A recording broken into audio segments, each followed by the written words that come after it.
ছাত্ৰীসকল আজি ভিডিওটো বহুত গুৰুত্বপূৰ্ণ হ'বলৈ গৈ আছে যেহেতু তোমালোকৰ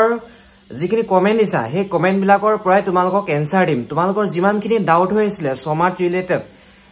ধৰা তোমালোকৰ মেৰিট লিষ্ট ৰিলেটেড হওক তোমালোকৰ কলেজ এডমিশন ৰিলেটেড হওক বহুতখিনি ডাউট আছিল তোমালোকৰ আজি ডাউটখিনি তোমালোকক ক্লিয়াৰ কৰি দিম আৰু যাৰ যাৰ আজি যিখন মেৰিট লিষ্ট ওলাইছিলে প্ৰথম মেৰিট লিষ্ট তাত যদি নাম নাই অহা তোমালোকে ইমান চিন্তা কৰিব নালাগে সেকেন্ড মেৰিট লিষ্টত এনো তোমালোকৰ নাম আহিবই হেবে তোমালোকে চিন্তা কৰিব নালাগে যাৰ যাৰ ফাৰ্স্ট মেৰিট লিষ্টত নাম আহিছে তেওঁলোকে এডমিশনটো লৈ লবা যদি তোমালোকে বিচাৰিছা আৰু তেনেকুৱা এটা কমেন্ট আহিছিল যেন এটা ডাউট আছিল যদি ফাৰ্স্ট মেৰিট লিষ্টৰ মতে সমাৰ্থত অফাৰ একসেপ্ট কৰি লওঁ ঠিক আছে কৰিছিলে এটো বহুতৰে প্ৰবলেমটো আছিল হেবাবে সলভ কৰিব চেষ্টা কৰিছো যেহেতু আমাৰ যিখন কলেজত মই পঢ়ি আহিছিলো সেই কলেজৰ যেটো সমাৰ্থৰ হেড হয় তেখেতলৈ ফোন কৰি ধুনিয়াকে মই কথাখিনি ডিটেইলছত জানিলো তাৰ পাছত তোমালোকৰ মাজত কথাখিনি আগবঢ়াইছো আৰু ইয়াতে কৈছে যে এটা ডাউট আছিল যদি ফাৰ্স্ট মেৰিট লিষ্টৰ মতে সমাৰ্থত অফাৰ একসেপ্ট কৰি লওঁ দেন যদি সেকেন্ড মেৰিট লিষ্টত লব বিচৰা কলেজ ইউনিভাৰ্সিটিত নাম আহি যায় তেতিয়া তাত এডমিশন লব পাৰিম নে নোৱাৰিম এই প্ৰশ্নটো বহুতৰে আহি আছিল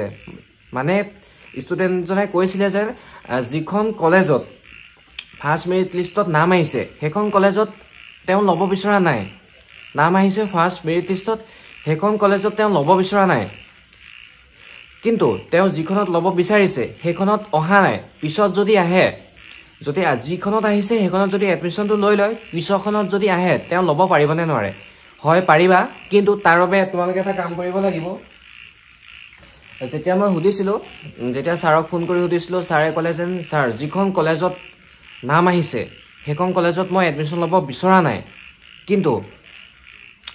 যিখন কলেজত মই বিচাৰিছো হেখন কলেজত নামটো অহা নাই যদি যিখন কলেজত নামটো আহিছে হেখন কলেজত যদি এডমিশনটো লৈ লওঁ পিছত যিখন কলেজত পঢ়িবলৈ বিচাৰিছো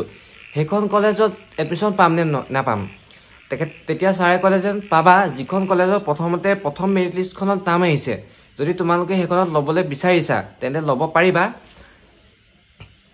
কিন্তু তোমালোকে যদি সেকেন্ড মেৰিট লিষ্টত যিখন কলেজত তোমাৰ পঢ়িবলৈ বেছি ইচ্ছা আছিল হেখন কলেজত তোমালোকে লব পাৰিবা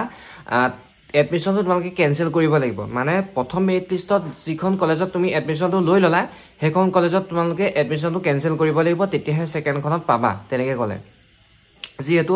তোমালোকে যেতিয়া সমাজ পৰ্টেলটো খোলা তেতিয়া তাতে এডমিশন অফাৰ বুলি আছে যাৰ যাৰ মেৰিট লিষ্টত নাম আহিছে তেওঁলোকৰো কনফিউজ হৈ আছে যেন যেটো এডমিশন অফাৰ বুলি আহিছে কিন্তু তাত এডমিশন একো অফাৰ অহা নাই সেই অফাৰটো কেতিয়া আহিব চোৱা যেতিয়া তুমি কলেজলৈ যাবা এডমিশন লবলে যিখন মেৰিট লিষ্টত নাম আহিছে তাৰ পাছত তোমালোকে যেতিয়া এডমিশন লবলে যাবা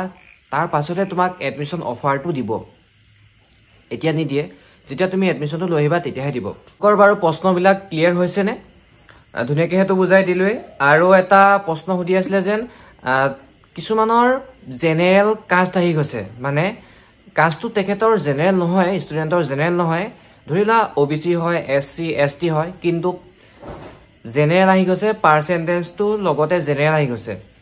এই প্ৰশ্নটো যেতিয়া ছাৰক সুধিছিলো ছাৰে ক'লে যেন পাৰ্সেন্টেজটো বেছি মাৰ্কসটো বেছিকে থকা কাৰণে জেনেৰেল আহিছে বুলি ক'লে এটো সিম্পল হয় যাৰ যাৰ আহিছে তোমালোকে ইমান চিন্তা কৰিব নালাগে ধৰি লৈছো এক্সাম্পল হিচাপে ষ্টুডেন্টজনৰ কাষ্টটো এসসি হয় তেও যেনেকৈ অলপ সৰকে নম্বৰ পাইছে 70 80 পাইছে তেতিয়া কাষ্টটো জেনেৰেল হৈ গৈছে তাত তোমালোকে চিন্তা কৰিব নালাগে পাৰ্সেন্টেজটো বেছি কাৰণে জেনেৰেল হৈ গৈছে বুলি ছাৰে নিজে ক'লে মোক ঠিক আছে তাৰ পাছত আৰু এটা প্ৰশ্ন হুদি আছিল কিছুমান ষ্টুডেন্ট এনেকুৱা আছে তেওঁৰ পাৰ্সেন্টেজটো বেছি আছে তাতকৈ কম পাৰ্সেন্টেজৰ ষ্টুডেন্টে লগৰ বিলাকে পাই গৈছে তেওঁ পোৱা নাই এনেকুৱা কিয় হৈছে চোৱা প্ৰথম কথাটো হৈছে কাষ্ট লৈ এতিয়া দেখা গৈছে জেনেৰেল কাষ্ট ব্লকৰ কাট অফটো বহুত হাই গৈছে তাৰ পাছত আহিছে ওবিসি তাৰ পাছত আহিছে তোমালোকৰ এসসি এসটি এনেকৈ আহিছে সবতছে কম এসটি আৰু এসসি খিনি সবতছে কাট অফটো কম হয় কব গলে প্ৰথমতে কাষ্ট লৈ আছে সেকেন্ডতে আছে তোমালোকৰ ডিপাৰ্টমেন্ট বিলাক লৈ আছে ডিপাৰ্টমেন্ট মানে কোনবিলাক যিবিলাক তোমালোকৰ যিখিনি তোমালোকে মেজৰটো এপ্লাই কৰিছা যেনেকৈ তোমালোকে এডুকেশ্যনত লৈছা পলিটিকেল সায়েন্সত লৈছা জিওগ্ৰাফিত লৈছা হেবিলাক হয় আৰু জুনে জুনে সায়েন্সত লৈছে সায়েন্সৰ বটানী জুলজি এইবিলাক হয় আৰু জুনে কমাৰ্চত লৈছে মেথামেটিক্স এইবিলাক তোমালোকে জানাই হেবিলাক হয় মানে ডিপাৰ্টমেণ্টবিলাক লৈ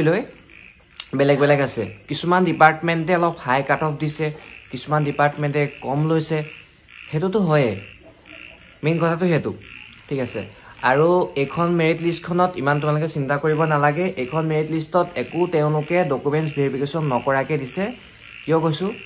যেহেতু মই এপ্লাই কৰিছিলো মই যেহেতু তোমালোকক দেখাবৰ বাবে ফৰ্মখন ফাইনেল সাবমিট কৰি দিছিলো তাত মোৰ পাৰ্চেন্টেজটো আছিল 82 পইণ্ট কিমান আছিল তাত মই ৰং ডকুমেন্টছ আপলোড কৰিছো যেহেতু মই তোমালোকক দেখাবৰ বাবে আবেদন কৰিছিলো সেইখন কলেজত মোৰ 4 নম্বৰ আহিছে মোৰ নামটো মই তেতিয়া ভাবিছো তেওঁলোকে একো ভেৰিফিকেশ্যন নকৰাকে দিছে হেতুই কথা তোমালোকে মান চিন্তা কৰিব নালাগে তোমালোকৰ যদি ফাৰ্স্ট মেৰিট লিষ্টত নাম অহা নাই তেন্তে তোমালোকে চিন্তা কৰিব নালাগে সেকেন্ড খনত আহিব যদি সেকেন্ড খনতো নাহে তেন্তে তোমালোকক স্পট এডমিশনৰ বাবে মাতিব চোৱা কিয় কৈছো এটা এক্সাম্পল হিচাপে তোমালোকে এটা চিন্তা কৰিবা এজন ষ্টুডেন্টৰ পাৰ্চেন্টেজ ধৰি লৈছো তেওঁলোকৰ পাৰ্চেন্টেজটো হৈছে 80% তেওঁ 5খন কলেজত এপ্লাই কৰিছে এই 5খন কলেজতে ফাৰ্স্ট মেৰিট লিষ্টত নাম আহি গৈছে ষ্টুডেন্ট জনেটো এখন কলেজতে লব এই 5খন কলেজতটো নলয় ন সিট বিলাক খালি থাকি গৈছে নে অবিয়াসলি থাকি গৈছে হেবাবে তোমালোকৰ চান্স আছে সেকেন্ড খনত অহা সেকেন্ড খনত নাহিলে তোমালোকক থাৰ্ড খন আহে আৰু স্পট এডমিশনৰ বাবে তোমালোকক ফোন কৰি মাতিব তোমালোকে ইমান চিন্তা কৰিব নালাগে সবে এডমিশন পাবাই চিন্তা কৰিব নালাগে ঠিক আছে কলেজ লৈ আছে কিছুমান কলেজত তোমাৰ পাৰ্চেন্টেজটো কমত গুছি গৈছে যিখন মেৰিট লিষ্ট মই দিছিলো সেই কলেজখনত 50 লাগে গৈছে একদম কাট অফ বহুত কম গৈছে কিছুমান কলেজত যি ভাল কলেজ আছে অলপ ওপৰ ৰেংকৰ কলেজ আছে সেই কলেজবিলাকৰ কাট অফটো বহুত বেছি গৈছে বিশেষকৈ জেনেৰেল খিনি বেছি গৈছে সেইকাৰণে তোমাৰ চিন্তা কৰিব নালাগে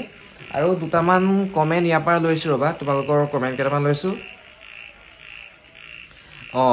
হেল্ল' ব্ৰো মেৰিট লিষ্টত নাম আহিছে আপুনি ইউনিক আইডিৰ ওপৰত এটা ভিডিঅ' বনাই দিয়ক চোৱা ইউনিক আইডিৰ ওপৰত ভিডিঅ' বনাম ইউনিক আইডি তোমালোকক নালাগে যেহেতু ইউনিক আইডি সাৰ্ভাৰটো বৰ্তমান বন্ধ হৈ আছে তোমালোকে চিন্তা কৰিব নালাগে ইউনিক আইডি কোনো ধৰণৰ প্ৰয়োজন নহয় কলেজে বনাব দিলেও কলেজ বনাবা কেনেকে যদি সাৰ্ভাৰটোৱে বন্ধ হৈ থাকে মানে সাইটটো বন্ধ কৰি থোৱা আছে ইউনিক আইডিৰ প্ৰয়োজন নাই তাৰ পাছত সেকেন্ড মেৰিট লিষ্ট কেতিয়া ওলাব বুলি দিছে সেকেন্ড মেৰিট লিষ্ট জুনৰ 7 তাৰিখে ওলাব ঠিক আছে আৰু মেৰিট লিষ্ট ওলোৱাৰ পিছত কি কৰিব লাগিব সুধিছে মেৰিট লিষ্টখন ওলোৱাৰ পাছত 4 তাৰিখ আৰু 5 তাৰিখে তোমালোকে ডকুমেন্টছ খিনি নি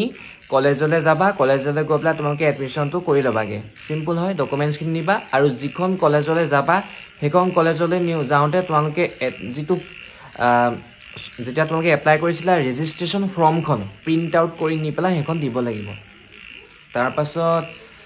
আৰু এটো কমেন্টও আছে চোৱা দাদা প্লিজ ৰিপ্লাই কৰিব মোৰ প্ৰফাইলত ওবিসি দেখাইছে মোৰ কাষ্ট ওবিসি কিন্তু এডমিশন ক্যাটাগৰীত জেনেৰেল দেখাই আছে কি কৰো এতিয়া মই হেতুৱে কাষ্টটো ষ্টুডেন্ট জনৰ আছিল ওবিসি কিন্তু যেতিয়া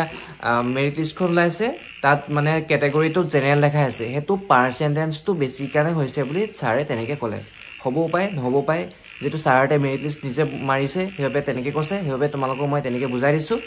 আৰু কলেজে কৈছে যে প্ৰথমতে ষ্টুডেন্ট জনে ফাৰ্স্ট প্ৰিফাৰেন্স দিছিলে সেই ফাৰ্স্ট প্ৰিফাৰেন্সখনত নাপালে সেকেন্ড প্ৰিফাৰেন্সখনত পালে এতিয়া যদি যিখনত সেকেন্ড প্ৰিফাৰেন্সখনত পাইছে হেখনত যদি নলয় তোমালোকে ফাৰ্স্টখনলৈ ওয়েট কৰিব পাৰা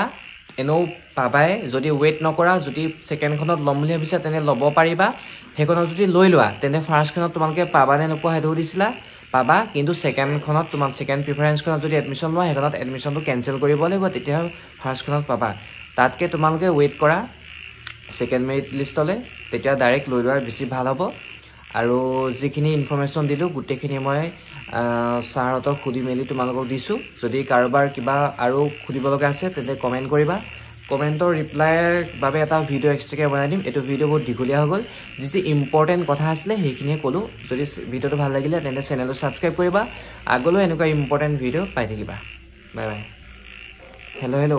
আৰু মোৰ এটা ব্লগিং চেনেল আছে এই চেনেলটো গবলা তোমালোকে ভিডিওবিলাক চাবাকি মিনি ব্লগ দিও আৰু হেতু চেনেল সাবস্ক্ৰাইব কৰি দিবা